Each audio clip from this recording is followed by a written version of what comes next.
Isang malakas na kalabog ang yumanig sa buong mansyon. Hindi ito kulog, kahit na bumabagyo sa labas. Ito ang tunog ng isang maleta, ang paboritong pulang maleta ni Candice, na inihagis mula sa itaas ng hagdanan at lumagapak sa makintab na marble floor ng sala. Bumukas ito dahil sa lakas ng pagbagsak. Nagkalat ang mga damit, sapatos, at mga gamit ni Candice sa paanan ng mga bisitang kanina lang ay masayang nagtatawanan at humahanga sa ganda ng party. Natahimik ang lahat, parang tumigil ang pag-ikot ng mundo ni Candice habang nakatayo siya sa gitna ng engrandeng dining hall. Suot niya ang pinakamagandang pulang gown na binili niya para sa gabing ito, ang gabi ng kanilang ika-10 anibersaryo. Nanginginig ang mga kamay niya habang dahan-dahang inilalapag ang hawak na kristal na baso. Ang alak sa loob nito ay kasing pula ng dugo at kasing pait ng katotohanang sumampal sa kanya ngayon lang. Sa tuktok ng hagdanan, nakatayo si Rogie, ang asawang pinagsilbihan niya ng 1 dekada. Ang lalaking minahal niya higit sa kanyang sarili. Pero hindi siya nag-iisa. Nakaakbay si Rogie sa isang babaeng pamilyar na pamilyar kay Candice, si Sandra. Ang sekretarya ni Rogie na laging nagdadala ng kape sa opisina, ang babaeng tinuring ni Candice na parang nakababatang kapatid. Nakasuot si Sandra ng puting bestida na fit sa katawan, sapat para maipakita ang maliit pero halatang umbok sa kanyang tiyan. Isang ngiti ng tagumpay ang sumilay sa mga labi ni Sandra. "Ano pang hinihintay mo, Candice?" Sigaw ni Rogie. Ang boses nito ay puno ng galit at alak. "Nakita mo naman ang maleta mo, di ba? Lumayas ka na." Napasinghap ang mga bisita, mga business partners, mga kaibigan, mga kamag-anak. Lahat sila ay nakatingin ngayon kay Candice, hindi dahil sa awa, kundi dahil sa aliw. Para silang nanonood ng isang live drama at hinihintay kung paano siya babagsak. Humakbang si Candice palapit sa hagdanan. Ang bawat takong ng sapatos niya ay umaalingaw-ngaw sa katahimikan. "Rogie!"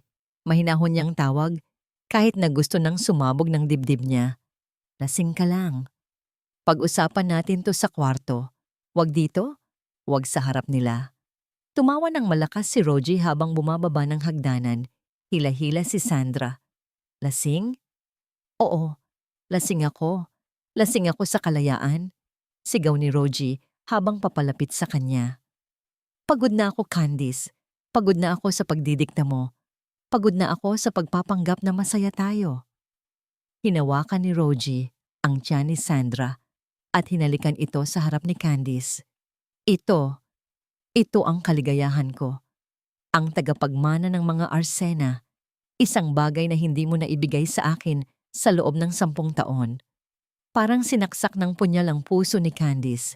Ang isyu ng pagkakaroon ng anak ang pinakamalalim na sugat sa kanilang pagsasama. Pero ang ipamukha ito sa kanya, sa harap ng maraming tao, ito ang pinakamasakit na uri ng pagtataksil. Tumingin si Candice kay Sandra. Inaasahan niyang makakakita siya ng kahit katiting na hiya sa mga mata nito. O kahit awa man lang. Pero nagkamali siya. Walang bahid ng pagsisisi ang mukha ni Sandra. Sa halip, taas noo pa itong tumingin pabalik kay Candice, na para bang si Candice pa ang may kasalanan kung bakit nasira ang gabing ito. Humakbang palapit si Sandra. Sa sobrang lapit, naaamoy ni Candice ang pamilyar na pabango, ang mamahaling pabangong niregalo niya mismo sa dalaga noong nakaraang Pasko. "Sorry, Ma'am Candice," bulong ni Sandra. Pero hindi umaabot sa mga mata nito ang paghingi ng tawad. Ang totoo, nangingislap pa ang mga ito sa tuwa. Idinikit ni Sandra ang bibig sa tainga ni Candice. "Sabi ko naman sa'yo noon, di ba? Gusto ko maging katulad mo. Pero hindi ko sinabing gusto ko lang maging katulad mo. Ang gusto ko ay maging ikaw." Bago pa makasagot si Candice, naramdaman niya ang mahigpit na hawak ni Rogie sa kanyang braso. Madiin, masakit. Baon na baon ang mga daliri ng asawa niya sa kanyang balat. "Tama na ang daldal!" Sigaw ni Rogie. Hinila siya nito na parang isang basahan. "Rogie, nasasaktan ako." Sigaw ni Candice. Sinubukan niyang pumiglas, pero sadyang malakas ang asawa niya, lalo na ngayong lasing ito at puno ng galit. Kinaladkad siya nito palabas ng dining hall, dumaan sa gitna ng mga bisitang parang mga estatuwang nanonood. Walang gumalaw, walang tumulong.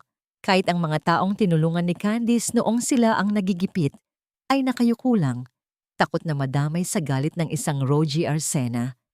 Nang makarating sila sa malaking pinto ng mansyon, marahas na binuksan ito ni Rogie.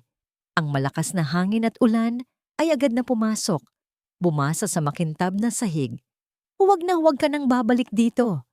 Duro ni Rogie sa mukha niya. "Wala ka ng karapatan sa pamamahay na ito. Wala ka ng karapatan sa pangalan ko." Tiningnan ni Candice ang asawa niya ng diretso sa mata.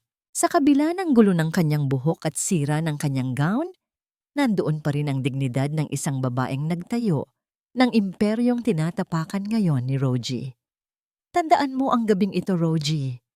Nanginginig ang boses ni Candice, hindi dahil sa takot, kundi sa nagpupuyos na damdamin. Ang lahat ng tinatamasa mo ngayon, ang kumpanya, ang bahay na ito, ang respeto ng mga tao, lahat yan ay dahil sa akin.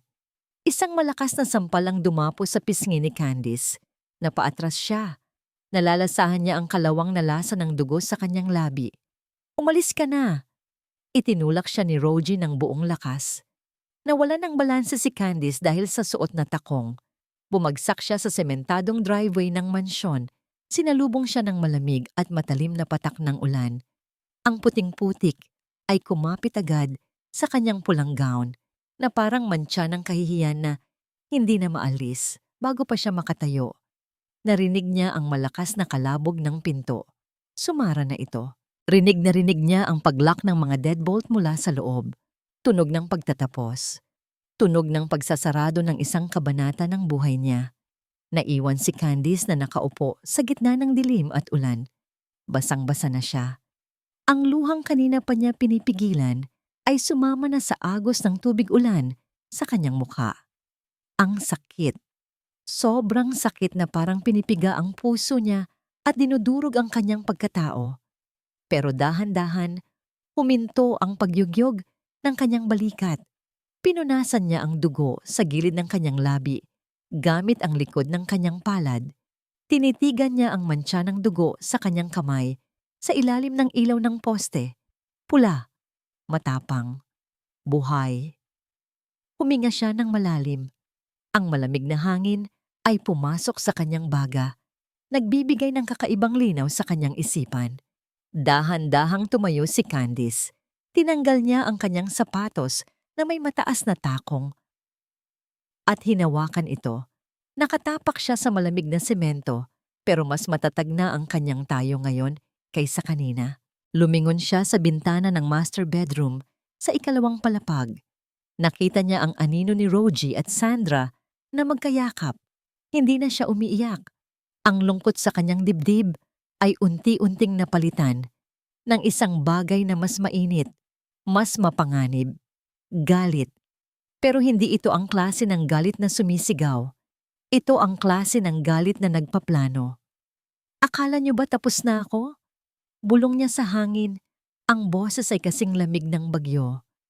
"Isang malaking pagkakamali na iniwan niyo akong buhay."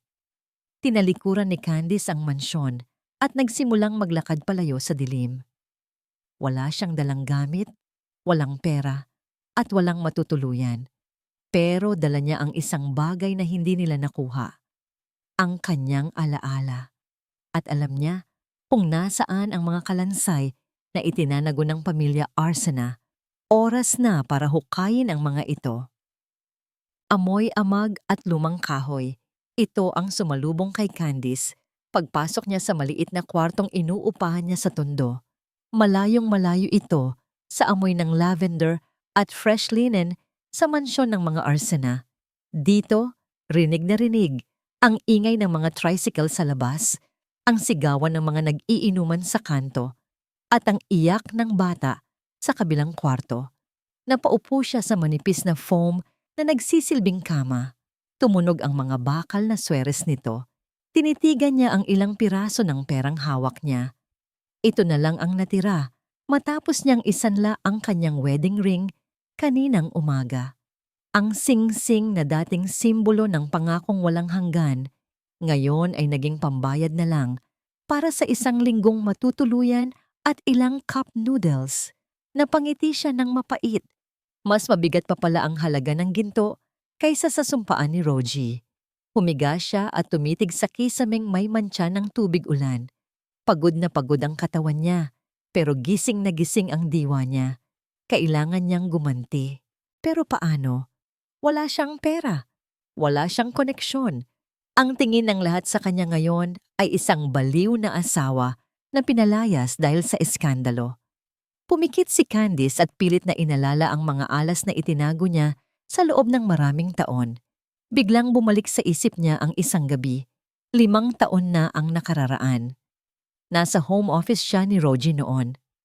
Lasing na lasing ang asawa niya at nakatulog sa sofa habang nakabukas ang laptop.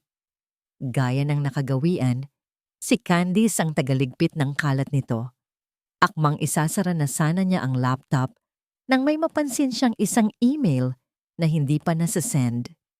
Naka-attach doon ang mga bank transfer records patungo sa mga offshore accounts sa Cayman Islands.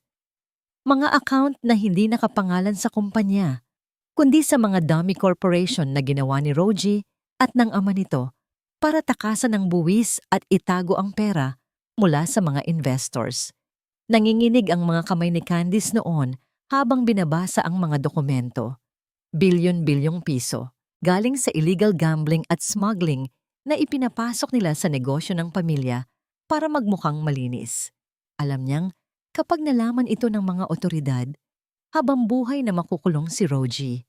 Pero sa halip na i-report o i-delete, ginawa ni Candice ang isang bagay na nagligtas sa kanya ngayon. Kinuha niya ang isang encrypted USB drive. Kinopya niya ang lahat. Lahat ng transactions, lahat ng emails, lahat ng listahan ng mga suhol sa mga politiko. At para masigurong walang makakakita nito, itinago niya ang maliit na chip sa loob ng pendant ng isang lumang kwintas, ang heirloom necklace ng kanyang namayapang ina. Napahawak si Candice sa kanyang leeg. Wala. Nanlaki ang mga mata niya at napabangon sa kama. Kinapa niya ang kanyang dibdib, ang kanyang bulsa. Wala doon ang kwintas. Hindi. Bulong niya, unti-unting nilalamon ng kaba. Hindi pwedeng mawala yon. Doon niya naalala. Noong nakaraang linggo, bago ang gulo, itinago niya ang kwintas sa loob ng isang secret wall, safe sa likod ng malaking painting sa kanyang walk-in closet. Ang akala niya ay ligtas ito doon. Ang akala niya ay hindi siya palalayasin ng ganoon kabilis. Nandoon ang susi sa pagbagsak ni Rogie. Nandoon ang tiket niya para sa kalayaan. At ngayon, nasa kamay na ito ng mga kaaway niya. Dali-daling kinuha ni Candice ang kanyang cellphone.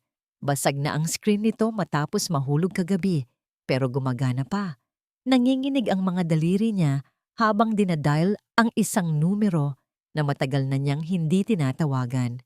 Ilang ring lang. Sumagot na ito. Hello? Sino to? Boses ng isang matandang lalaki, mahina at parang nagtatago.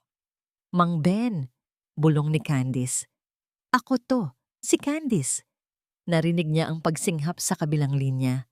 Si Mang Ben ang punong katiwala ng mansyon. Ito ang nag-alaga kay Rogie mula bata. Pero mas naging tapat kay Candice dahil sa kabutihang ipinakita niya dito noong nagkasakit ang asawa nito. Ma'am Candice, Diyos ko, saan po kayo pumunta?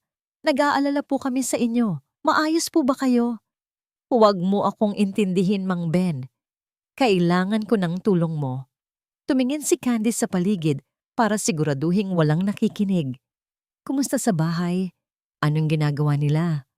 Bumuntong hininga ang matanda. Halatang mabigat ang loob. Masama po, ma'am. Nagkakagulo dito. Si Sir Rogie, panayang inom. At yung babae po. Si Sandra, matigas na sabi ni Candice. Opo, si Ma'am Sandra. Kanina pa po siya naguutos. Pinapalitan niya lahat ng kurtina, lahat ng furniture. Sabi niya, ayaw daw niyang makita ang kahit anong bakas ninyo dito. Napahigpit ang hawak ni Candice sa telepono. Mang Ben, ang kwarto ko. Ang walk-in closet ko. Napapasok na ba niya? Hindi pa po, ma'am. Nakalak pa. Pero tumigil si Mang Ben. Kinabahan si Candice sa katahimikan. Pero ano, Mang Ben? Narinig ko po siyang kausap ang mga tagalipat bahay kanina. Bukas ng umaga, 8:00, ipapahakot niya lahat ng gamit sa closet niyo. Idodonate daw po sa charity ang mga damit at ipapatibag ang mga pader para palakihin ang kwarto. Nanigas si Candice, ipapatibag ang pader. Kung gigiba ang pader kung nasaan ang secret safe, makikita nila ang kwintas. O mas malala, matatabunan ito ng mga debris at mawawala ng tuluyan kasama ng mga ebidensya. Bukas ng umaga, ulit ni Candice, halos hindi makahinga. Opo, ma'am. Kaya kung may gusto po kayong ipakuha, sabihin niyo lang, susubukan kong ipuslit. Hindi, Mang Ben. Delikado para sa'yo. Putol ni Candice. Alam niyang kapag nahuli si Mang Ben, mawawalan ito ng trabaho o baka saktan pa ni Rogie. Salamat sa impormasyon. Mag-ingat ka dyan. Ibinaba ni Candice ang telepono. Tumingin siya sa bintana. Madilim na ang gabi. Malakas pa rin ang ulan. Pero hindi na ito alintana ni Candice. Wala na siyang oras. Bukas ng umaga, mawawala na ang lahat ng alas niya. Bukas ng umaga, tuluyan na siyang matatalo. Tumayo siya at nagpalit ng suot. Isang itim na hoodie at jogging pants na nabili niya sa ukay-ukay kanina. Itinali niya ang kanyang buhok ng mahigpit. Tumingin siya sa maliit na salamin sa banyo. Wala na ang mamahaling alahas. Wala na ang makeup. Ang nakikita niya ay isang babaeng walang-wala. Pero handang gawin ang lahat. Kailangan niyang bumalik sa mansyon. Ngayong gabi, kahit na puno ito ng mga CCTV, kahit na may mga armadong guard, kahit na nandoon si Rogie, kukunin niya ang sa kanya. Bumubuhos ang ulan na parang galit ng langit. At ito ang naging sandata ni Candice. Nakatayo siya sa likod ng mataas na pader ng mansyon. Sa parteng natatakpan ng makapal na puno ng bougainvillea, basang-basa na ang itim niyang hoodie at nanginginig ang mga kalamnan niya sa lamig, pero hindi siya pwedeng huminto. Alam niya na sa oras na ito, nagpapalit ng shift ang mga gwardiya sa main gate. At alam din niya na tuwing Biyernes ng gabi, nag-iinuman ang mga ito sa guardhouse dahil kampante silang walang magtatangkang pasukin ang Fortress Arsena. Siya ang nagpadisenyo ng security system ng bahay na ito. Alam niya kung saan ang mga blind spot ng CCTV. Alam niya kung alin ang mga sensors na sira at hindi pa napapaayos ni Rogie dahil sa kakuripotan nito. Huminga siya ng malalim at sinimulang akyatin ang trellis ng bougainvillea. Masakit ang mga tinik na tumutusok sa palad niya, pero balewala ito kumpara sa sakit ng pagtataksil na nararamdaman niya. Nang makarating siya sa itaas ng pader, dahan-dahan siyang bumaba sa kabilang panig. Lumanding siya sa malambot na damuhan ng hardin. Tahimik. Gumapang si Candice papunta sa service door sa likod ng kusina. Kinapa niya ang ilalim ng paso ng gumamela. Nandoon pa rin ang spare key na itinago niya 3 taon na, ang nakararaan para sa emergency. Salamat naman. Bulong niya nang maramdaman ang malamig na metal. Dahan-dahan niyang ipinasok ang susi. Click! Bumukas ang pinto. Pumasok siya sa loob. Ang dilim ng mansyon ay parang isang higanteng bibig na handa siyang lamunin. Amoy niya ang pinaghalong amoy ng mamahaling air freshener at ang natirang amoy ng alak mula sa party kagabi. Dahan-dahan siyang naglakad sa hallway. Bawat hakbang ay kalkulado. Bawat hinga ay pigil. Papunta na siya sa hagdanan nang biglang bumukas ang pinto ng kusina sa di kalayuan. Napahinto si Candice. Mabilis siyang nagtago sa likod ng isang malaking vase na porselana. Lumabas si Sandra. Nakasuot ito ng manipis na silk robe, ang robe na pag-aari ni Candice. Hawak nito ang isang baso ng tubig. Hindi nito binuksan ng ilaw. Umiinom lang ito sa dilim habang nakatingin sa kawalan. Kumabog ng malakas ang dibdib ni Candice. Sobrang lapit nila sa isa't isa. Kung lilingon lang si Sandra ng kaunti sa kanan, makikita siya nito. Huminto si Sandra sa pag-inom. Tumingin ito sa direksyon ni Candice. "Rogie?" Tawag ni Sandra. Mahina. Napapikit si Candice. "Huwag kang gagalaw. Huwag kang hihinga." Nanatiling nakatayo si Sandra ng ilang segundo, nakikiramdam. Pagkatapos, nagkibit balikat ito at bumulong, "Pusa lang siguro." Bumalik si Sandra sa kusina. Nakahinga ng maluwag si Candice. Halos manghina ang tuhod niya sa takot, pero pinilit niyang tumayo agad. Kailangan niyang bilisan. Umakyat siya sa hagdanan, iiwas sa mga baitang na alam niyang tumutunog kapag natapakan. Nakarating siya sa tapat ng master bedroom. Nakabukas ng kaunti ang pinto. Rinig ni Candice ang malakas na hilik mula sa loob. Si Rogie. Dahan-dahan niyang tinulak ang pinto. Ang bawat inggit ng bisagra ay parang kulog sa kanyang pandinig. Pumasok siya. Ang kwartong ito, ang naging saksi sa 10 taon ng kanilang pagsasama. Dito sila nangarap, dito sila nag-away, at dito rin namatay ang kanilang pag-ibig. Ngayon, ang hangin ay amoy lumang alak at pabango ni Sandra. Hindi siya tumingin sa kama. Ayaw niyang makita ang asawa niya. Dumiretso siya sa walk-in closet sa gawing kanan. Pagpasok niya, sinalubong siya ng hilera ng mga mamahaling suit ni Rogie at ang mga bagong damit ni Sandra na nakasabit na sa lugar na dati ay kanya. Lumapit siya sa dulo ng closet kung saan nakasabit ang isang malaking abstract painting. Nanginginig ang mga kamay ni Candice habang inaangat ang painting. Nandoon pa rin ito, ang maliit na metal safe na nakabaon sa pader. Pinindot niya ang code. 1, 0, 2, 5. Ang petsa ng kanilang kasal, ang araw na akala niya ay simula ng kanyang happily ever after. Beep! Umilaw ang keypad ng kulay berde. Bumukas ang pinto ng safe. Napabuntong hininga si Candice. Sa loob, nakapatong sa ibabaw ng mga titulo ng lupa at pasaporte ay ang kwintas. Ang antigong silver locket. Kinuha niya ito agad. Mahigpit. Malamig ang metal sa kanyang palad, pero para itong apoy na bumuhay sa kanyang pag-asa.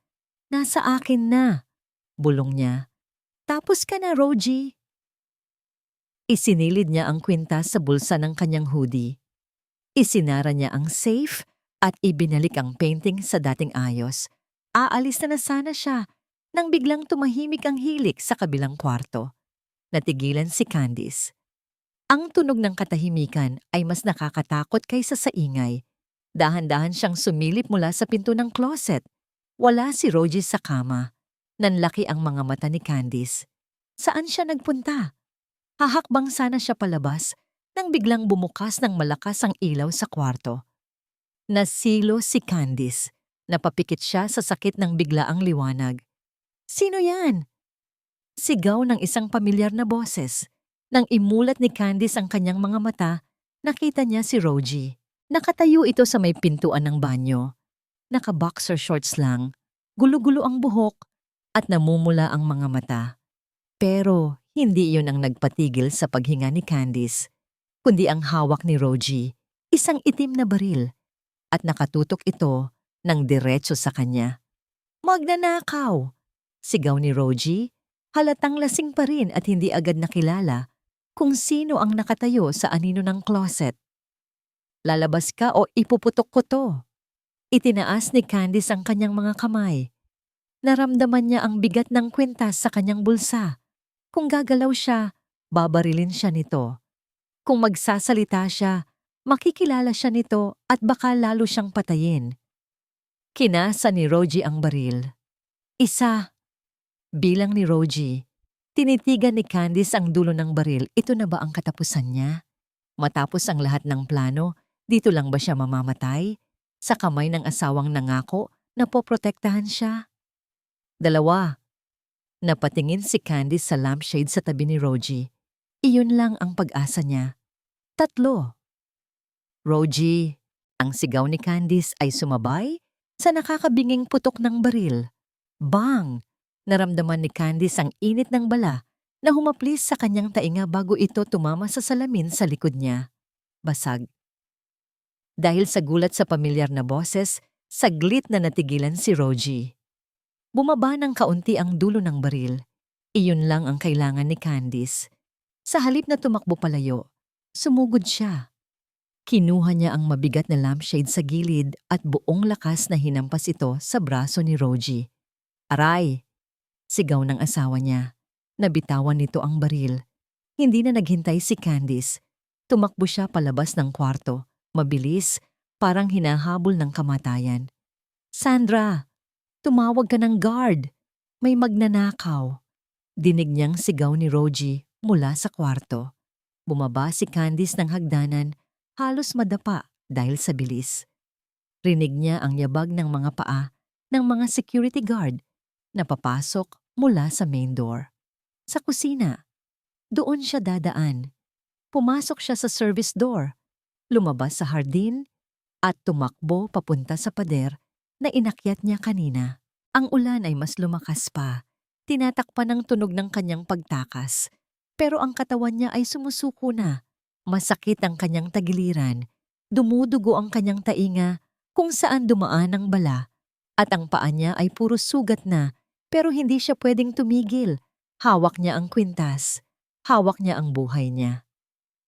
Kinaumagahan, ang Acosta Tower ay nakatayo sa gitna ng Makati Business District, matayog, itim, at nakakatakot.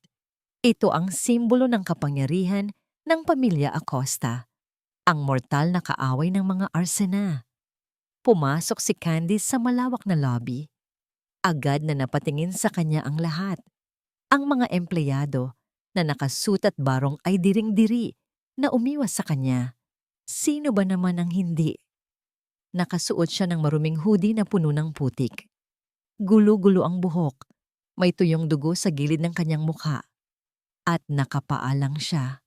Mukha siyang taong grasa na naligaw sa palasyo. Hinarang siya agad ng 2 security guard bago pa siya makalapit sa reception desk. Ma'am, bawal po ang pulubi dito. Lumabas na kayo bago pa kami tumawag ng pulis. Matigas na sabi ng guard. Tumingala si Candice. Sa kabila ng kanyang itsura, ang kanyang mga mata ay nanatiling matalim. Ang mga mata ng isang babaeng sanay mag-utos. Gusto kong makausap si Adrian Acosta, sabi niya. Paos ang boses, pero buo. Nagtawanan ng mga guard. Si Sir Adrian, Miss, kahit appointment wala ka. Tapos gusto mo ay sabihin niyo sa kanya. Putol ni Candice. Nasa akin ang susi ng Cayman accounts ni Rogie Arsena. Natigilan ang mga guard. Hindi nila naintindihan ang sinabi niya. Pero naramdaman nila ang bigat ng boses niya. Tawagan niyo siya. Ngayon na. Ilang minuto ang lumipas.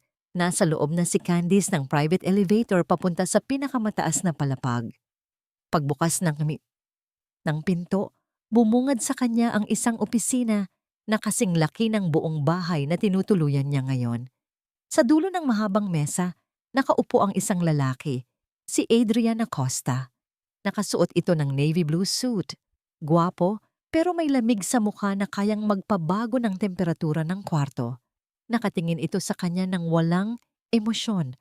Parang sinusuri ang isang sirang produkto. Walang sinabi si Adrian. Tinuro lang niya ang upuan sa harap ng mesa. Umupo si Candice. Hindi siya nagpatinag sa titig nito. Kinuha niya ang silver locket mula sa kanyang bulsa at ipinatong ito sa makintab na mesa. Hindi na ako magpapaligoy-ligoy pa, Mr. Acosta. Panimula ni Candice. Alam kong matagal mo nang gustong pabagsakin ang asawa ko. At alam kong alam mo na siya ang dahilan kung bakit nawala ang tender ng kumpanya niyo sa gobyerno nung nakaraang taon. Bahagyang gumalaw ang kilay ni Adrian. Interesado. Ipagpatuloy mo. Maikling utos nito. Ang boses niya ay malalim at baritono. Nasa loob ng kwintas na Yan ang isang micro USB, paliwanag ni Candice. Laman niya ng lahat. Money laundering, bribery, tax evasion. Sapat na ebidensya para makulong si Rogie at ang tatay niya habang buhay. Sapat para mawala ang lahat sa kanila. Kinuha ni Adrian ang kwintas. Binuksan niya ito, kinuha ang chip, at isinaksak sa kanyang laptop. Ilang minuto ang dumaan, na puro click lang ng mouse at keyboard ang naririnig. Si Candice ay nakakuyom ang mga palad sa ilalim ng mesa. Ito lang ang alas niya. Kung tatanggi si Adrian, tapos na siya. Biglang huminto si Adrian sa pagtatype. Sumandal ito sa kanyang swivel chair at tumingin ulit kay Candice. Sa pagkakataong ito, may halong pagkamangha sa kanyang mga mata. Brilliant! Bulong ni Adrian. Kompleto ang detalye, kahit ang mga pirma na itago mo. Isang dekada akong naging asawa niya, Adrian. Alam ko kung saan itinatago ang mga bangkay. Ano ang gusto mo kapalit nito? Tanong ni Adrian. Pera? Proteksyon? Isang tiket paalis ng bansa? Umiling si Candice. Gusto ko ng hustisya. Gusto kong makita silang gumapang sa lupa, gaya ng ginawa nila sa akin. At gusto kong bawiin ang dignidad ko. Tumayo si Adrian. Lumakad ito palapit kay Candice. Amoy ni Candice ang mamahaling pabango nito. Amoy ng tagumpay at kapangyarihan. Matutulungan kita dyan, Candice, sabi ni Adrian. Inilahad ni Adrian ang kanyang kamay para tulungan si Candice na tumayo. Nang hawakan ni Candice ang kamay nito, naramdaman niya ang init. Kakaiba sa lamig ng pakikitungo nito kanina. Pero, dagdag ni Adrian, hindi binibitawan ang kamay niya. May isa pa akong kondisyon. Kumunot ang noo ni Candice. Kondisyon? Nasa iyo na ang lahat ng ebidensya. Hindi sapat ang ebidensya para durugin ang mga arsena. Sagot ni Adrian, may kakaibang kislap sa mata. Kailangan natin silang sirain sa publiko. Kailangan natin ng isang kwento na kakagatin ng media. Lumapit palalo si Adrian hanggang sa marinig na ni Candice ang paghinga nito. Tutulungan kitang maghiganti, Candice. Ibibigay ko sa iyo ang lahat ng yaman at kapangyarihan ng mga Acosta. Tinitigan siya nito ng diretso sa mata. Sa kapalit na, magpapakasal ka sa akin. Nanlaki ang mga mata ni Candice. Ano? Maging asawa ko, sa papel, at sa harap ng kamera. Mabilis na dugtong ni Adrian. Kailangan ko ng isang asawa para makuha ang tiwala ng board members ko. At ikaw, kailangan mo ng bagong apelyido para labanan si Rogie. Ngumisi si Adrian, isang ngiting mapanganib pero nakakaakit. So, Mrs. Candice Acosta, deal? Nakaupo si Adrian sa kanyang leather swivel chair, hawak ang isang baso ng scotch. Mula sa kinauupuan niya, tanaw niya ang kaguluhan sa kabilang dulo ng kanyang malawak na penthouse. Isang batalyon ng mga stylist, makeup artist, at fashion designer ang nagkakagulo sa paligid ng isang babaeng nakaupo sa gitna. Si Candice, ilang oras na ang nakalilipas, pumasok ang babaeng iyon sa opisina niya na mukhang basahan, duguan, marumi, at amoy lansangan. Pero sa kabila ng dumi, nakita ni Adrian ang isang bagay na matagal na niyang hindi nakikita sa mundo ng negosyo. Apoy. May tapang sa mga mata ni Candice na hindi kayang bilhin ng pera at iyon ang kailangan niya. Sir Adrian, tapos na po kami, sabi ng head stylist na si Pierre. Tumayo si Adrian, inubos niya ang laman ng baso at dahan-dahang naglakad palapit. Humawi ang mga staff para bigyan siya ng daan. Sa gitna ng kwarto, nakatayo si Candice sa harap ng whole body mirror. Natigilan si Adrian. Wala na ang mahaba at buhaghag na buhok na nakasanayan niyang makita sa mga magazine noon kasama si Rogie. Ngayon, ang buhok ni Candice ay gupit bob, lampas lang ng kaunti sa panga. Matalim. Sopistikada, nakasuot ito ng isang midnight blue na gown na hapit sa katawan na nagpapakita ng kurba na matagal na itinago ng mga konserbatibong damit ng isang mabuting may bahay. Ang likod ng gown ay bukas, ipinapakita ang makinis niyang balat. Pero ang pinaka nagbago ay ang kanyang mukha. Wala na ang maamong Candice. Ang makeup niya ay simple pero matapang. Ang pulang lipstick ay parang babala sa sino mang magtatangkang lumapit. Tumingin si Candice sa kanya sa salamin. Hindi ito ngumiti. Tinaasan lang siya nito ng kilay. Sapat na ba ito para sa Mrs. Acosta, Adrian? Tanong nito. Ang boses ay may halong lamig. Napangisi si Adrian. Sobra pa. Sagot niya. Lumapit siya kay Candice. Tumayo siya sa likod nito at tinitigan ang kanilang refleksyon sa salamin. Bagay sila. Parehong matangkad. Parehong may itinatagong dilim sa mga mata. Pero kulang pa ng isang bagay. Bulong ni Adrian. May kinuha siyang isang itim na velvet box mula sa kanyang bulsa. Binuksan niya ito. Sa loob ay isang kwintas na gawa sa purong diamante. Mas mahal at mas makinang kaysa sa anumang ibinigay ni Rogie. Isinuot niya ito sa leeg ni Candice. Naramdaman niya ang bahagyang panginginig ng balikat ni Candice nang dumampi ang malamig na daliri niya sa balat nito. Inamoy ni Adrian ang bagong pabango ni Candice. Vanilla at musk. Nakakalasing. Sa isang saglit nakalimutan ni Adrian na isa lang itong negosyo. Nakalimutan niya na isa lang itong palabas. Ang naramdaman niya ay isang kuryente na dumaloy mula sa kanyang daliri papunta sa kanyang dibdib. Agad siyang umatrong. Perfect, sabi niya. Pilit na ibinabalik ang profesional na tono. Ngayon, handa ka na. Tumunog ang cellphone ni Adrian. Sinagot niya ito habang nakatingin pa rin kay Candice. Report! Utos niya sa kanyang assistant. Sir, positive! Sagot ng boses sa kabilang linya dahil sa impormasyong galing sa USB na flag na ng Bangko Sentral ang 3 major accounts ng Arsena Group. Naka-freeze na ang assets nila simula kaninang umaga. Nagpapanik na ang board members ni Rogie. Napangiti si Adrian. Good. Hayaan mong magdusa muna sila. Huwag mong sasagutin ang mga tawag ni Rogie. Binaba niya ang telepono. Narinig mo yon? Tanong niya kay Candice. Tumango si Candice. May maliit na ngiti sa mga labi nito. Ngiti ng isang taong nakatikim ng unang patak ng dugo ng kaaway. Umpisa pa lang yan, sabi ni Adrian. Lumapit siya ulit kay Candice at inilahad ang kanyang braso. Tayo na. Kailangan nating mag-practice. Mag-practice ng ano? Tanong ni Candice habang isinasabit ang kamay sa braso niya. Hinawakan ni Adrian ang kamay ni Candice na nakapatong sa braso niya. Pinisil niya ito ng marahan. Mag-practice kung paano maging mag-asawa na baliw sa isa't isa, bulong niya. Kailangan maniwala ang buong mundo na akin ka na. At kailangan maniwala si Rogie. Natalong-talo na siya. Naglakad sila paikot sa penthouse. Tinuruan niya si Candice kung paano maglakad ng may kumpiyansa, kung paano tumawa ng hindi pilit, at kung paano tumingin sa kanya na parang siya lang ang lalaki sa mundo. Sa bawat tinginan nila, sa bawat hawak, parang lumalabo ang linya sa pagitan ng pagpapanggap at katotohanan. Gusto ni Adrian ang tapang ni Candice. Gusto niya ang talino nito at inaamin niya sa sarili niya. Gusto niya ang babaeng ito.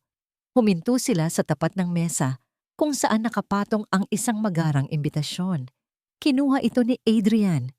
Para saan yan? Tanong ni Candice. Imbitasyon para sa Grand Charity Ball ng Acosta Foundation bukas ng gabi. Sagot ni Adrian. Kumuha siya ng fountain pen. Sa blankong linya para sa pangalan ng guest, mabilis niyang isinulat ang pangalan. Mr. Rogie Arsena and partner. Tumingin si Adrian kay Candice. Ang mga mata ay nagniningning sa excitement. Ipapadala ko ito kay Rogie ngayon mismo, sabi niya. Bakit mo siya iimbitahan?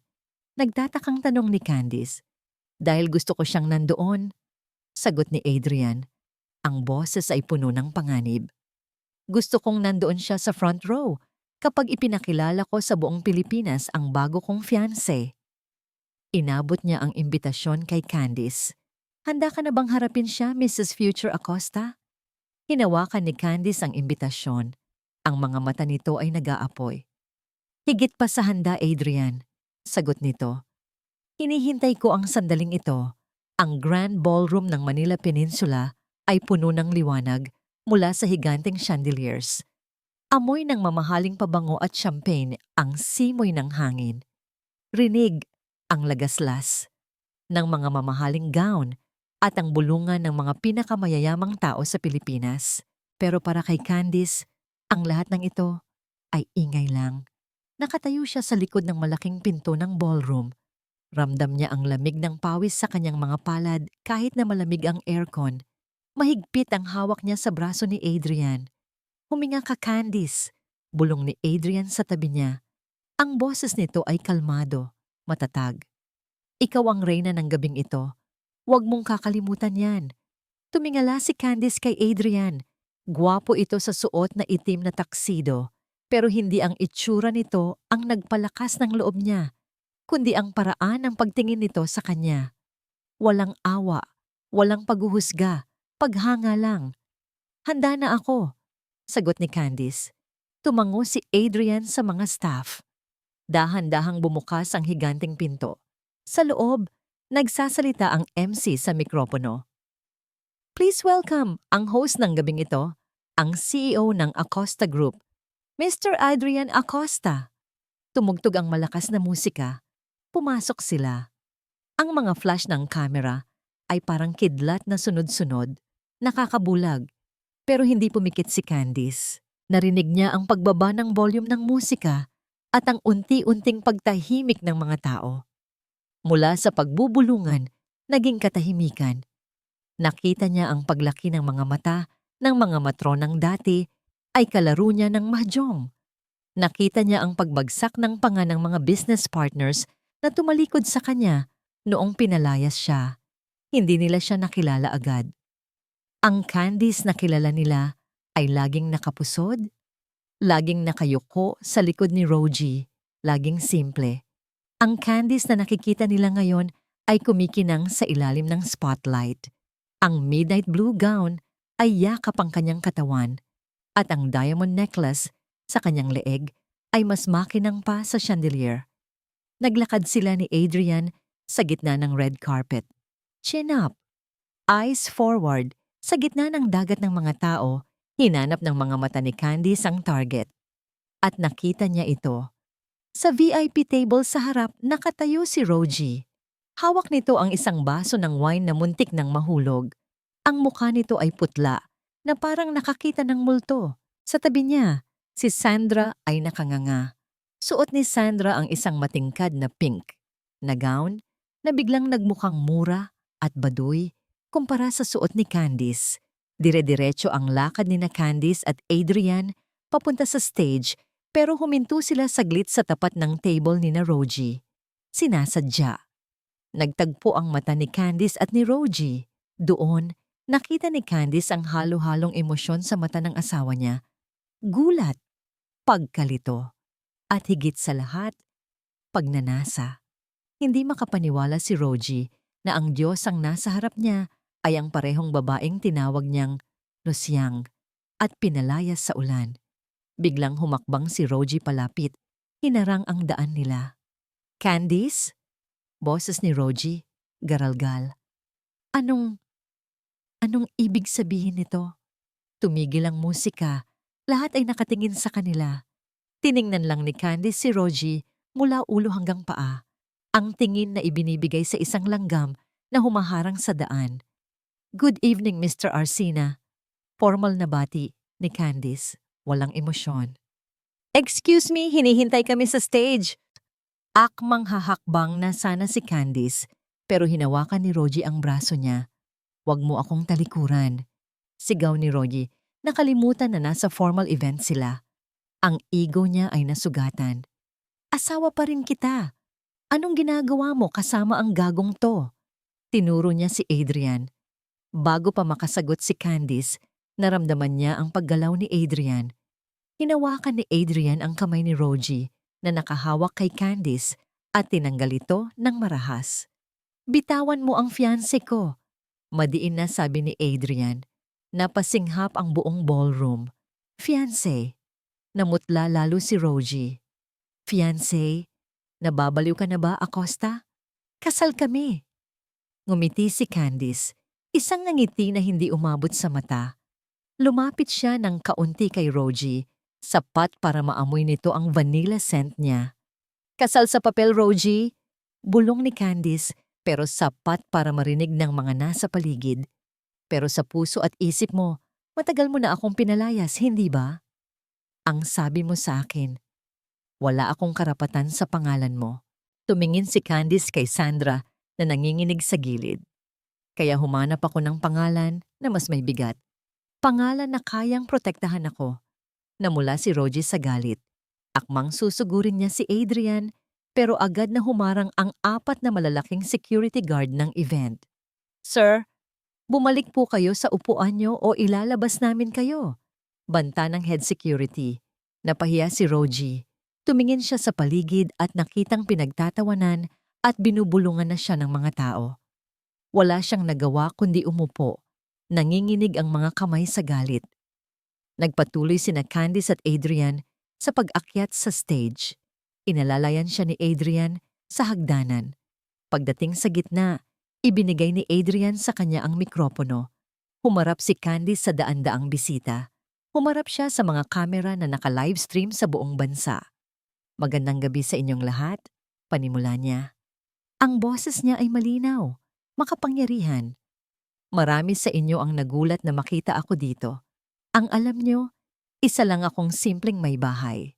Pero ngayong gabi, gusto kong ipakilala ang bagong ako. Tumingin siya ng diretso kay Rogie na masama ang tingin sa kanya mula sa ibaba. Itinaas ni Candice ang kanyang baso ng champagne. Para sa mga taong nagturo sa atin na maging matatag, sabi niya, nakangiti ng matamis. Salamat sa sakit. Dahil kung hindi niyo ako winasak, hindi ko mabubuo ang sarili ko ng ganito kaganda. Nagpalakpakan ang mga tao. Sigawan. Bravo. Akala ni Rogie, tapos na. Akala niya speech lang ito. Pero lumingon si Candice sa malaking LED screen sa likod ng stage na ginagamit para sa presentation ng charity. At bilang pasasalamat, dagdag ni Candice, may inihanda kaming munting palabas para sa inyo. Isang kwento ng katotohanan. Tumango siya kay Adrian. Pinindot ni Adrian ang remote sa kanyang bulsa. Ang higanting screen sa likod ay biglang nag-glitch. Mula sa logo ng Acosta Foundation, nag-static ito. Zzzzt! Namatay ang ilaw sa buong ballroom. Tanging ang liwanag lang mula sa screen ang natira. At sa screen, unti-unting lumabas ang isang video. Malabo sa una, pero luminaw agad. Isang CCTV footage, may petsa at oras sa gilid. Petsa noong nakaraang linggo lang, oras kung kailan nasa opisina si Rogie. Nanlaki ang mga mata ni Sandra sa ibaba ng stage, napatakip siya ng bibig. Dahil ang nasa video ay hindi si Rogie at hindi rin si Candice. Ito ay si Sandra, kasama ang isang lalaking hindi si Rogie at naghahalikan sila sa loob ng kotse ni Rogie. Parang binuhusan ng malamig na tubig si Rogie habang nakatunganga sa higanting screen. Ang babaeng nasa video, si Sandra, ang babaeng ipinalit niya kay Candice, ang babaeng ipinagmalaki niya sa buong mundo kanina lang, ay nakakandong sa ibang lalaki. At hindi lang kung sinong lalaki. Kilala ni Rogie ang lalaking iyon, si Paolo. Ang gym instructor na mismong si Rogie pa, ang nagbabayad para sa private sessions ni Sandra. Rinig na rinig sa buong ballroom ang ungol at halakak ni Sandra sa video. Mas magaling ka talaga kay Rogie, babe, sabi ni Sandra sa video habang hinahaplos ang dibdib ni Paolo. Si Rogie? Naku, mabilis pa sa 4:00 at saka, amoy matanda na. Ang tawanan ng mga tao sa ballroom ay parang kulog na sumabog sa tainga ni Rogie. Pakiramdam niya ay hinihimay ang pagkatao niya. Ang pride niya, na mas mataas pa sa building ng kumpanya niya, ay gumuho sa isang iglap. Lumingon siya sa tabi niya. Nakatakip ng mukha si Sandra, nanginginig, hindi makatingin sa kanya. Rogie, Deepfake yan. Hindi totoo yan o yan. Gawa-gawa lang ni Candice yan. Pagmamakaawa ni Sandra, pero halata sa boses nito ang takot. Isang matunog na sampal ang nagpatigil sa tawanan ng crowd. Sinampal ni Rogie si Sandra, buong lakas, sa harap ng daan-daang tao. Bumagsak si Sandra sa sahig, humahagulgol.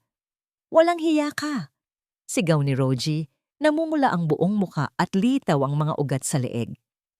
Binigyan kita ng lahat, damit, alahas, bahay. Tapos ito ang isusukli mo sa akin? Akmang susipain pa sana niya si Sandra nang hilahin siya ng mga security guard ng hotel. Sir, tama na po. Lumabas na kayo. Nagpupumigla si Rogie. Lumingon siya sa stage. Nakita niya si Candice. Nakatayo ito sa tabi ni Adrian. Hindi tumatawa si Candice. Hindi ito ngumingiti. Nakatingin lang ito sa kanya ng diretsyo. Ang mga mata nito ay walang awa. Para bang sinasabi nito, ngayon, alam mo na ang pakiramdam. Babawiin ko ang lahat, Candice. Papatayin kita. Sigaw ni Rogie habang kinakaladkad siya palabas ng mga guard. Pero wala nang nakikinig sa kanya. Ang tingin na ng mga tao sa kanya ay hindi na takot o respeto. Awa na lang at pandidiri. Sa loob ng kanyang limousine, habang bumabaybay pa uwi, hindi magkanda-ugaga si Rogie. Umiiyak si Sandra sa isang sulok ng sasakyan, hawak ang namamagang pisngi. Rogie, maniwala ka sa akin. Tumahimik ka. Bulyaw ni Rogie. Kinuha niya ang isang bote ng whiskey mula sa minibar at ininom ito ng diretsyo. Kailangan niyang pakalmahin ang sarili niya. Kailangan niyang mag-isip. Paano nakuha ni Candice ang video na yon? At paano siya nagkaroon ng ganoong kapangyarihan para ipahiya siya sa event ng mga Acosta? Biglang tumunog ang cellphone niya. Si Attorney Go, ang Chief Legal Counsel ng Arsena Group. Ano? Sagot ni Rogie. Sir Rogie! Garalgal ang boses ng abogado. Rinig sa background ang ingay ng sirena at sigawan. Nandito po ang mga taga-NBI at BIR sa head office. May search warrant sila. Nanigas si Rogie. Nabitawan niya ang bote ng alak. Anong search warrant? Sinong nagbigay ng order? Galing sa taas, sir. May nag-leak daw ng kumpletong libro ng accounts natin. Ang mga offshore accounts sa Cayman, ang mga bribes sa customs, ang payroll ng mga ghost employees. Nasa kanila na lahat ng kopya. Imposible! Sigaw ni Rogie. Walang nakakaalam ng mga yon, kundi ako at si Papa. At si Candice. Biglang nanlamig ang buong katawan ni Rogie. Si Candice. Ang babaeng laging nasa tabi niya tuwing gabi, habang nagtatrabaho siya. Ang babaeng tagatimpla ng kape niya, habang kausap niya ang mga fixer sa telepono. Akala niya, tanga si Candice. Akala niya, sunod-sunuran lang ito. Iyon pala, sa bawat ngiti nito, sa bawat halik nag-iipon ito ng bala. Sir, bumabagsak na ang stocks natin. Nag-pull out na ang mga investors mula sa Singapore. Sir, mauubos tayo. Kailangan niyong pumunta dito. Pinatay ni Rogie ang tawag. Ibinato niya ang cellphone sa bintana ng kotse. Basag. Napahawak siya sa kanyang ulo. Sumasakit ang dibdib niya. Hindi dahil sa sakit sa puso, kundi sa sakit ng pagkatalo. Tumingin siya kay Sandra. Bumaba ka. Utos niya, mahina, pero madiin. Ha? Rogie, umuulan. Nasa gitna tayo ng highway. Sabi ko bumaba ka. Sigaw ni Rogie. Hinawakan niya ang buhok ni Sandra at kinaladkad ito papunta sa pinto. Binuksan niya ito habang umaandar ng mabagal ang sasakyan dahil sa traffic. Rogie, huwag. Buntis ako. Sigaw ni Sandra. Sinungaling. Baka anak yan ng gym instructor mo. Lumayas ka. Tinulak niya si Sandra palabas. Bumagsak ito sa basang kalsada. Wala siyang pakialam kung masagasaan ito o mabasa. Sinara niya ang pinto. Manong, sa ospital, utos niya sa driver. Kay Papa. St. Luke's Medical Center. presidential suite. Ang amoy ng gamot at antiseptics ay lalong nagpapasakit ng ulo ni Rogie. Nakaratay sa kama ang ama niya, si Don Arsenio Arcena. Maraming nakakabit na tubo sa katawan nito. Namumutla ang matanda. Pero gising ito at ang mga mata nito ay nanlilisik sa galit. Nakanood ito ng balita. Nakita nito ang pagbagsak ng imperyong itinayo nito ng 50 taon na winasak lang ng anak niya sa loob ng isang gabi. Lumapit si Rogie, nakayuko, parang batang paslit na nahuling nagnakaw ng candy. Pa. Isang baso ng tubig ang lumipad at tumama sa noo ni Rogie. Basag. Dumaloy ang dugo sa kilay niya. Tanga! Hirap na sigaw ng matanda. Ang boses nito ay mahina, pero puno ng kamandag. Isang babae lang ang nakatalo sa'yo? Pa, hindi ko alam. Traidor siya. Hindi siya traidor. Ubo ng matanda.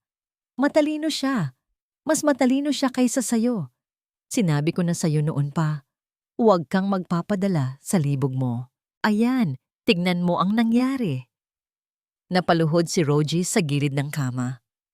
Umiiyak na siya. Pa, tulungan mo ako. Kinuha na ng gobyerno ang mga accounts. Wala na tayong pera. Kakasuhan ako bukas. Hinawakan ni Don Arsenio ang kwelyo ni Rogie at hinila ito palapit. Ang mukha ng matanda ay halos dumikit sa mukha niya. Amoy ni Rogie ang amoy ng kamatayan sa hininga ng ama. May isa pa tayong baraha, Rogie, bulong ng matanda. Ano po iyon? Ang kahinaan ni Candice ay hindi pera, hindi kapangyarihan. Binitawan siya ng ama. Tumingin ito sa kisame parang nagdarasal sa demonyo. Ang kahinaan niya ay ang puso niya. Akala niya nanalo na siya? Hindi pa. Tumingin ulit ang matanda kay Rogie. Ang utos na lumabas sa bibig nito ay nagpatayo ng balahibo ni Rogie. Patayin mo siya. Nanlaki ang mata ni Rogie. Pa? Patayin mo siya bago pa siya makatestigo sa korte. Madiin na utos ng matanda. Wala nang ibang paraan. Gamitin mo ang mga tauhan natin sa bilibid. Dukutin niyo siya. At siguraduhin mong sa pagkakataong ito, hindi na siya makakabangon. Napalunok si Rogie. Papatayin si Candice, ang asawa niya. Pero nang maalala niya ang tingin ni Candice sa kanya sa stage kanina, ang tingin ng paghamak, biglang nawala ang takot sa puso ni Rogie. Napalitan ito ng puot. Tumango si Rogie habang tumutulo ang dugo mula sa kanyang noo. Masusunod pa. Isang lumang bodega sa pantalan ng Maynila. Ito ang lugar na itinext ni Rogie. Dito nagsimula ang lahat. Dito ang unang warehouse ng pamilya Arcena bago sila yumaman ng husto. Dito rin sila unang nagkita ni Rogie nung college pa sila, noong nag-i-inspection ito ng inventory at naligaw si Candice habang naghahanap ng part-time job. Bumaba si Candice sa kanyang kotse. Madilim. Tanging ang ilaw ng poste at ang kislap ng kidlat ang nagbibigay liwanag. Ang ulan ay amoy kalawang at dagat. Hinawakan niya ang kanyang tenga. May nakakabit na maliit na earpiece doon. Candice, huwag kang tumuloy. Boses ni Adrian sa kabilang linya. May heat signature akong nakikita sa loob.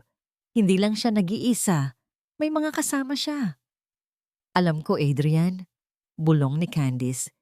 Pero kailangan ko itong tapusin. Kapag hindi ko siya hinarap ngayon, habang buhay niya akong hahantingin. Hinawakan niya ang itim na handbag na dala niya ng mahigpit. Nasa likod mo lang ako, sabi ni Adrian. Sa unang senyales ng panganib, papasok kami. Huminga ng malalim si Candice at itinulak ang kinakalawang na gate ng bodega. Inggit. Ang tunog ng bakal ay umaalingaw-ngaw sa loob. Ang bodega ay puno ng mga lumang makinarya at mga drum ng langis. Sa gitna, may isang mesang may nakasinding lampara. Nakaupo doon si Rogie.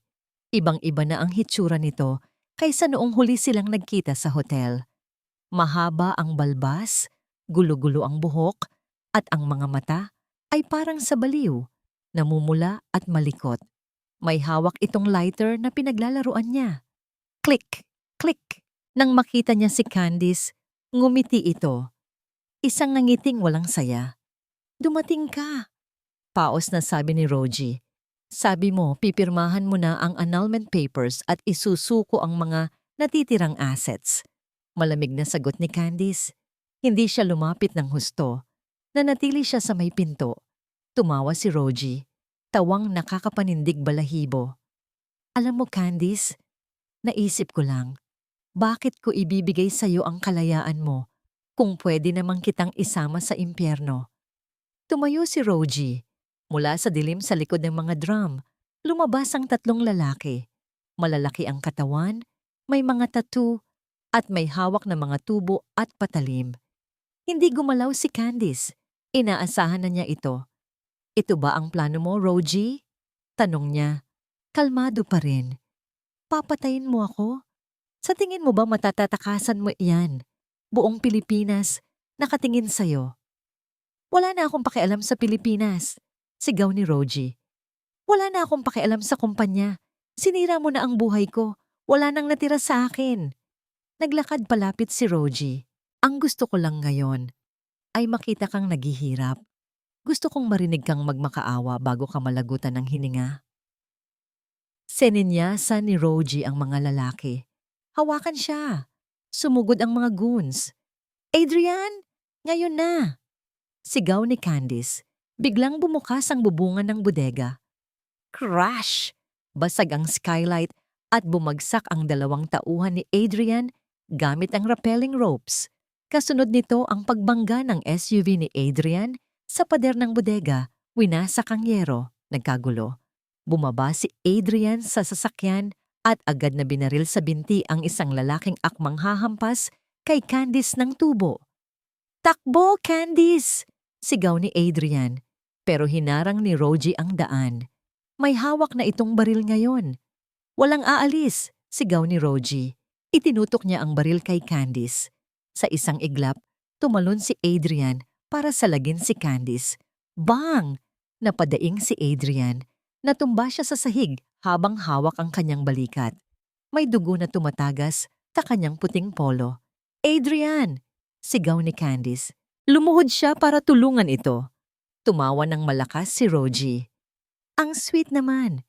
Romeo and Juliet, mamamatay kayong magkasama. Lalapit sana si Rogie para barilin sila ulit nang marinig nila ang sirena ng mga pulis. Parating na sila. Natigilan si Rogie. Tumingin siya sa paligid. Tumba na ang mga tauhan niya. Sugatan si Adrian. Pero buhay pa si Candice. Hindi siya pwedeng mahuli ng ganito. Nakita ni Rogie ang handbag na nabitawan ni Candice sa sahig. Dali-dali niya itong dinampot. Ito yun, di ba? Sigaw ni Rogie. Hawak ang bag. Ito ang dala mo.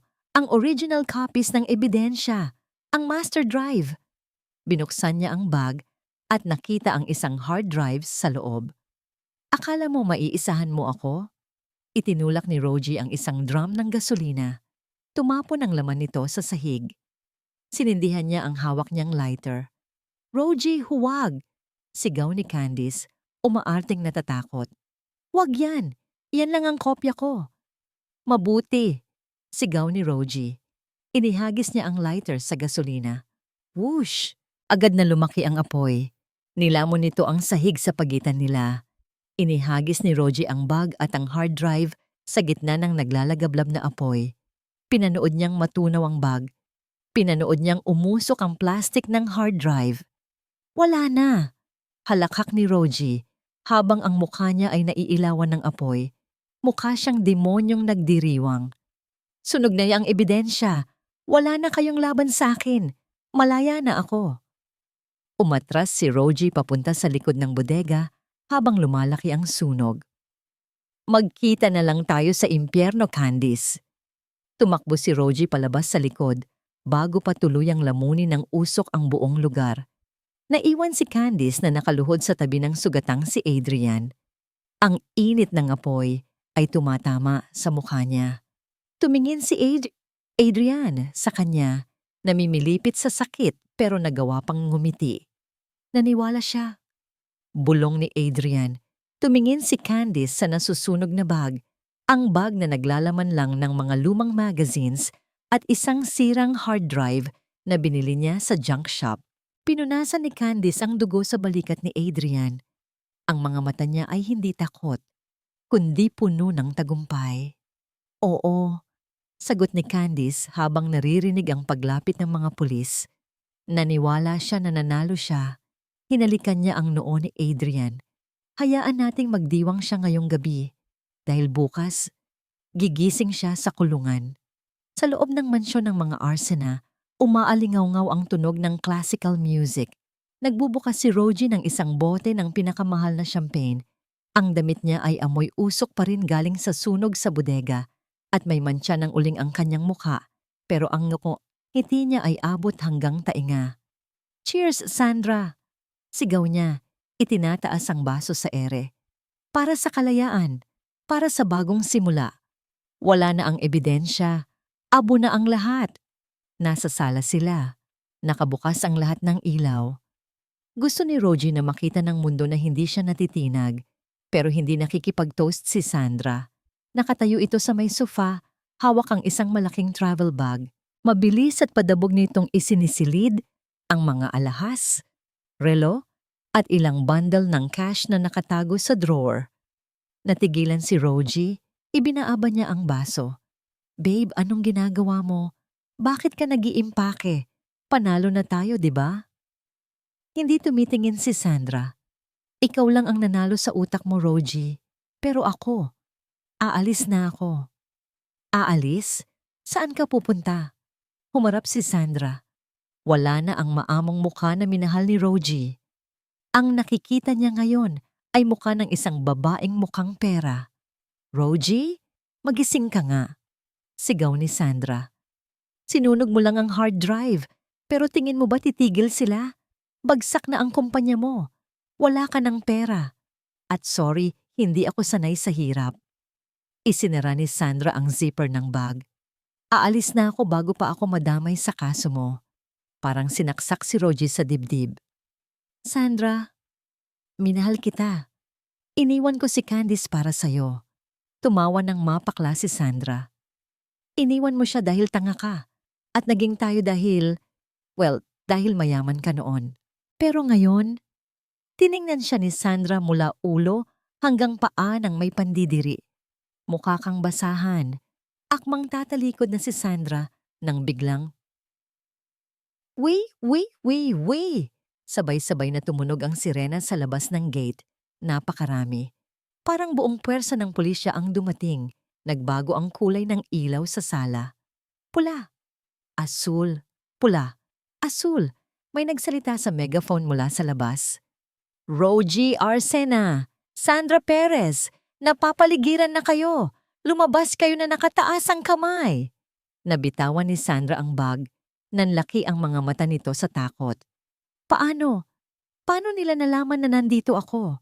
Nanginginig na tanong ni Sandra. Si Rogie naman ay parang estatwa. Imposible. Sinunog ko na ang ebidensya. Sinunog ko na. Blag. Winasak ng SWAT team ang main door ng mansyon. Nagtilian ang mga katulong. Pumasok ang mga pulis na naka-full battle gear, nakatutok ang mga M16. Dapa! Dumapa kayo! Sigaw ng mga pulis. Agad na dumapa si Sandra, umiiyak.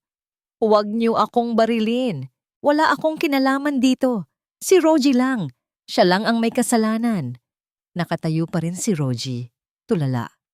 Hinawakan siya ng dalawang pulis at pilit na pinaluhod. Ipinosas ang mga kamay niya sa likod. Mahigpit. Masakit.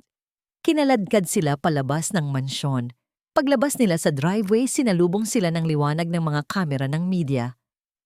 Daan-daang reporter ang nagkakagulo. Pero sa gitna ng kaguluhan may isang figura na nakakuha ng atensyon ni Rogie. Nakasandal sa hood ng isang police car. May benda sa braso. May gasgas sa pisngi. Mukhang pagod na pagod. Pero nakatayo pa rin ng tuwid. Si Candice. Tumigil ang mundo ni Rogie. Candice? Bulong niya. Habang hila-hila siya ng mga pulis palapit sa sasakyan. Paano? Sinunog ko yon. Nakita ko. Nakita kong natunaw ang hard drive. Lumapit si Candice. Ang mga mata ni Candice ay walang luha. Wala ring galit. Awa na lang. Ang klase ng awa na ibinibigay mo sa isang asong ulol na kailangang patayin. Rogie, mahinang sabi ni Candice, nasa 21st century na tayo. Sa tingin mo ba talaga, ilalagay ko ang lahat ng alas ko sa iisang plastic na hard drive? Lumapit si Candice sa mukha ni Rogie. Real-time cloud upload, Rogie. Habang nagsasalita ka sa bodega kanina, habang inaamin mo lahat ng krimen mo, napapanood ka na ng NBI, naka-livestream ka sa private server nila. Nanlaki ang mga mata ni Rogie. Ang bibig niya ay bumukas pero walang lumabas na boses. Tumingin si Candice sa bag na sinunog ni Rogie sa isip nito. Ang sinunog mo? Mga lumang magazine? At sirang electronics lang yon. Basura. Gaya mo. Hindi. Hindi totoo yan. Nagwala si Rogie. Akin ang bahay na to. Akin ang kumpanya. Candice, asawa mo ako. Tulungan mo ako. Tinalikuran na siya ni Candice. Wala akong asawa, sagot ni Candice habang naglalakad palayo. Patay na ang asawa ko. Ang natira na lang ay isang kriminal. Isinakay na ng mga pulis si Rogie sa patrol car. Rinig pa rin ang sigaw nito habang sinasara ang pinto. Candice, babalikan kita. Sa kabilang sasakyan, isinasakay din si Sandra na ngayon ay nagwawala at sinisisi si Rogie sa lahat. Tahimik na pinanood ni Candice ang pag-alis ng convoy. Wala na ang sirena. Wala na ang sigawan. Naiwan siyang nakatayo sa ulan, nakatingin sa mansyon na dati ay tinawag niyang tahanan. Tapos na. Biglang naramdaman ni Candice ang pagbigat ng kanyang mga talukap. Ang adrenaline na bumuhay sa kanya sa nakalipas na 24 oras ay biglang nawala. Naramdaman niya ang kirot sa kanyang mga sugat, ang sakit ng ulo, ang pagod ng puso. Umikot ang paningin niya. Ang huli niyang nakita ay ang pagtakbo ng mga medik palapit sa kanya at ang pag-flash ng mga kamera. At ang huli niyang narinig, bago siya lamunin ng dilim, ay ang boses ni Adrian na tumatawag sa pangalan niya. Candice. Bumagsak siya sa semento. Pero sa pagkakataong ito, hindi dahil sa pagkatalo, kundi dahil sa wakas. Pwede na siyang magpahinga. Mabigat ang tunog ng bakal na gate habang sumasara ito sa likod ni Candice. Bilibid. Ang lugar na ito ay amoy pawis, kalawang at pagsisisi. Ibang-iba sa mundo ng mga hotel at mansyon na nakasanayan niya. Pero ngayon, ito ang nag-iisang lugar kung saan siya makakahanap ng kapayapaan. Umupo siya sa harap ng salamin sa visiting area. Sa kabilang panig, dumating si Rogie. Naka-orange na t-shirt ito. Kalbo na ang ulo.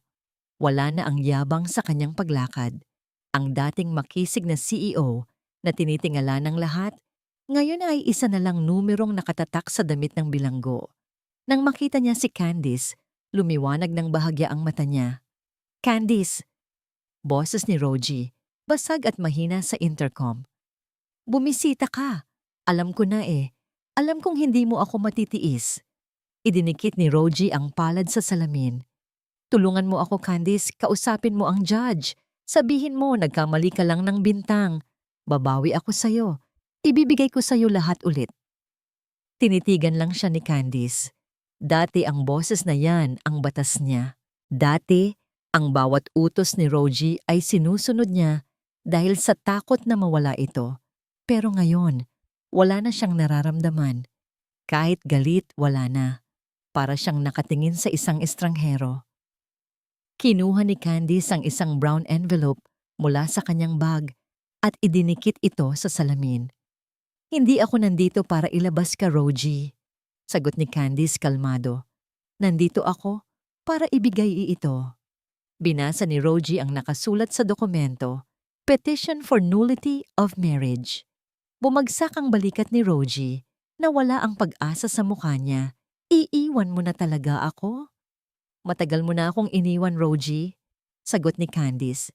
Noong gabing pinalayas mo ako sa ulan Noong pinili mo si Sandra, noong tinutukan mo ako ng baril, pinatay mo na ang asawa mo noon. Tumayo si Candice. Candice, huwag. Huwag mo akong iwan dito. Mamamatay ako dito. Sigaw ni Rogie. Pinaghahampas ang salamin. Humarap si Candice sa kanya sa huling pagkakataon. Pinapatawad na kita, Rogie. Natigilan si Rogie sa pagwawala. Pinapatawad kita. Hindi dahil deserve mo. Dugtong ni Candice, may munting ngiti sa labi. Kundi dahil gusto ko nang matulog ng mahimbing. Ayaw na kitang dalhin sa bago kong buhay. Tinalikuran ni Candice ang salamin. Hindi na siya lumingon kahit rinig na rinig niya ang pag-iyak at pagsigaw ng pangalan niya mula sa lalaking dati mundo niya. Naglakad siya palabas, papunta sa liwanag ng araw. 6 na buwan ang lumipas. Ang simoy ng hangin sa Batangas ay mainit at maalat. Ang tunog ng alon na humahampas sa pino at puting buhangin ay parang musika sa tainga ni Candice. Nakaupo siya sa buhanginan, nakasuot ng simpleng puting dress. Wala nang mabibigat na alahas, wala nang makapal na makeup. Ang mukha niya ay presko at ang mga mata niya ay payapa. Sa likod niya, naririnig niya ang mga yapak sa buhangin. Kanina pa kita hinahanap, boses ni Adrian. Umupo si Adrian sa tabi niya. Inabutan siya nito ng isang baso ng buko juice. Sa nakalipas na 6 na buwan, si Adrian ang naging sandalan niya. Tinulungan siya nitong itayo ang sarili niyang consultancy firm. Hindi bilang Mrs. Acosta, kundi bilang Candice, ang babaeng matalino at magaling sa negosyo. Iniisip mo pa rin ba siya? Tanong ni Adrian. Tinutukoy si Rogie. Umiling si Candice. Hindi na. Iniisip ko lang kung gaano kalayo na ang narating ko mula sa pagiging palaboy sa ulan. Hanggang dito. Hinawakan ni Adrian ang kamay niya. Candice, panimula ni Adrian. Naging seryoso ang tono nito. May kinuha si Adrian sa bulsa nito. Isang maliit na kahon. Alam kong mabilis ang lahat. Nagsimula tayo sa kasunduan. Nagsimula tayo sa paghihiganti. Pero sa loob ng 6 na buwan, napatunayan ko na totoo ang nararamdaman ko. Binuksan ni Adrian ang kahon. Isang singsing na simple pero elegante. Walang halong politika. Walang halong palabas. Gusto kong pakasalan ka, Candice. Hindi para sa merger ng kumpanya. Hindi para sa media. Kundi dahil mahal kita. Tinitigan ni Candice ang singsing. Pagkatapos, tumingin siya kay Adrian. Nakita niya ang katapatan sa mga mata nito. Si Adrian, na tinanggap siya noong duguan at sira-sira siya. Dahan-dahang isinara ni Candice ang palad ni Adrian. Tinatakpan ng singsing. Adrian, bulong niya. Mahal din kita. Higit pa sa inaakala mo. Bumakas ang lungkot sa mukha ni Adrian. Pero kailangan ko muna ng panahon, sagot ni Candice. Tumingin siya sa dagat. Sa loob ng 10 taon, ako si Mrs. Arsina. Nawala ako. Naging anino lang ako ng ibang tao. Ngayon ko palang nakikilala kung sino talaga si Candice. Hinawakan niya ang pisngi ni Adrian. Ayokong maging Mrs. Acosta agad. Gusto ko munang maging ako. Gusto kong mahalin ang sarili ko ng buo. Para kapag handa na ako, maibibigay ko rin ang buong ako sa'yo ng walang alinlangan. Ngumiti si Adrian. Isang ngiti ng pag-unawa at respeto. Hinalikan niya ang kamay ni Candice. Maghihintay ako, sabi ni Adrian. Kahit gaano katagal. Nandito lang ako sa tabi mo. Salamat, sagot ni Candice. Tumayo si Candice at naglakad palapit sa tubig. Sa kabilang kamay niya, hawak niya ang isang bagay na tinubos niya sa sanglaan noong 1 linggo. Ang luma niyang wedding ring kay Rogie. Tinitigan niya ito. Ito ang simbolo ng kanyang pagkakakulong, ng kanyang sakit, at ng kanyang dating kahinaan. Huminga siya ng malalim. Buong lakas niyang inihagis ang singsing sa dagat. Plok! Nawala ito sa ilalim ng asul na tubig. Tinangay ng alon. Ibinaon sa ilalim ng karagatan kung saan hindi na ito muling makikita. Humarap si Candice kay Adrian na naghihintay sa kanya sa dalampasigan. Ang araw ay palubog na, nagkukulay ginto ang paligid. Ngumiti siya, ang pinakatunay at pinakamasayang ng ngiti na naramdaman niya sa buong buhay niya. Hindi na siya biktima, hindi na siya ang asawang iniwan. Siya si Candice, at ang kwento niya ay hindi nagtatapos dito. Nagsisimula pa lang. Nilapitan siya ni Adrian at hinawakan ang kanyang kamay. Sabay silang naglakad habang unti-unting lumulubog ang araw sa horizon. Saan tayo pupunta? Tanong ni Adrian. Tumingin si Candice sa malawak na abot-tanaw, kung saan sumasalubong ang langit at dagat, kung saan walang pader, walang rehas, at walang hangganan. Kahit saan, Adrian, sagot niya, ang boses ay puno ng pag-asa. Kahit saan, basta ako ang magmamaneho. Natawa ng mahina si Adrian at mas hinigpitan ang hawak sa kamay niya. Susunod ako sa'yo, pangako nito. Kahit saan. Nagpatuloy sila sa paglalakad habang ang huling sinag ng araw ay dahan-dahang nagpapaalam. Hindi ito katapusan, ito ang pahinga, bago ang bagong umaga. Napapikit si Candice at ninamnam ang hangin na humahaplos sa kanyang mukha. Dati akala niya, ang paghihiganti ang bubuo sa kanya. Akala niya, ang pagbagsak ni Rogie ang sagot sa lahat ng sakit. Pero ngayon, habang nakatayo siya ng malaya, alam na niya ang totoo. Ang pinakamagandang ganti sa mga taong nanakit sa'yo ay hindi ang paghihirap nila, kundi ang sarili mong kaligayahan, ang maging masaya nang wala sila, ang mabuhay ng payapa, at ang mahalin ang sarili higit sa lahat. Huminga siya ng malalim, pinupuno ang baga niya ng hangin ng kalayaan. Handa na ako, bulong niya sa hangin. Ako si Candice, at ito ang simula ng aking totoong kwento.